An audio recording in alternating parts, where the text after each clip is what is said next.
Sahabat-sahabat dan tuan-tuan dan penonton yang saya kasihi sekalian, kalau tuan-tuan ingatlah, dulu pernah saya sebut satu sunnah menjawab azan didahului dengan selawat.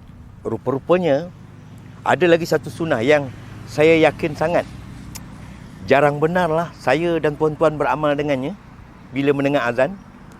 Ada satu hadis Nabi SAW daripada Abi Sa'id bin Abi Waqqas, Sa'id bin Abi Waqqas. Dia kata, Rasulullah SAW bersabda, "Man qala," sesiapa yang berkata hina yasma'ul muadzin, ketika mendengar azan, lalu dia menyebut asyhadu an la ilaha illallah wahdahu la syarikalah wa anna Muhammadan abduhu wa rasuluh, raditu billahi rabba wa bi Muhammadin rasula wa bil islami dina.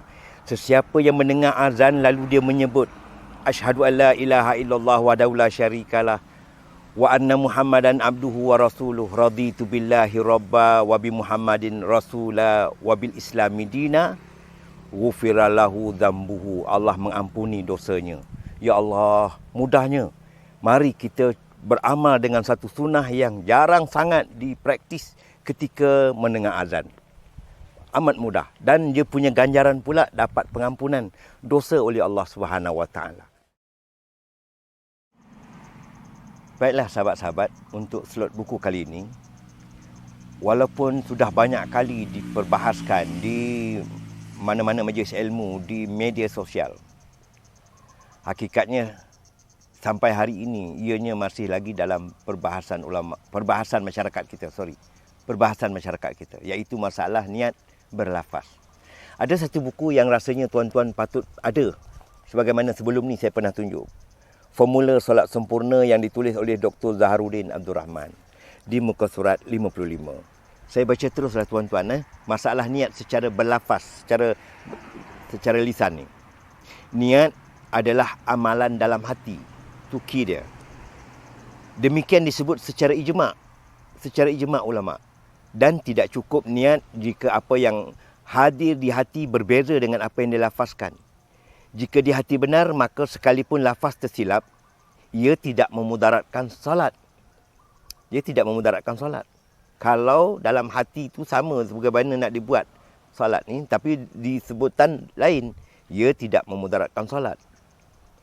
Berkata ulama mazhab Syafi'i, berlafaz niat tidak mengapa.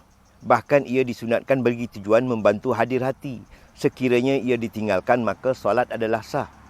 Mereka juga mengatakan mereka itu adalah mazhab Syafi'i kerana ia lebih mudah terhindar daripada was-was. Namun ia bukan niat. Ingat tu, dia bukan niat. Ia dilakukan sebelum sedikit niat sebenarnya di dalam hati. Niat sebenarnya dalam hati. Imam Nawawi menegaskan bahawa niat diambil kira yang ada di dalam hati, serta tidak mencukupi hanya dilafaz di lidah saja tanpa hadir hati. Imam Syafi'i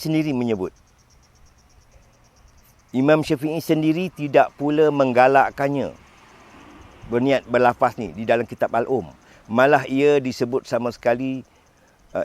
disebut sama sekali kecuali satu riwayat saja yang menisbahkan kepada Imam Syafi'i.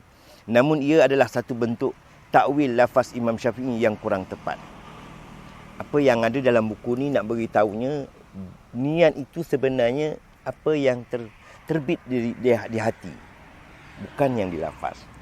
Itu sebab kita tengok riwayat yang lain tidak ada apa-apa ucapan, melainkan bermulanya dengan takbiratul ihram, Allahu Akbar. Mudah-mudahan perbincangan ini bermanfaat. Janganlah kita syadid sangat dengan pandangan terlampau nak memaksa orang dengan lafaz-lafaz niat ini, sebab niat itu adalah di hati. Assalamualaikum warahmatullahi wabarakatuh.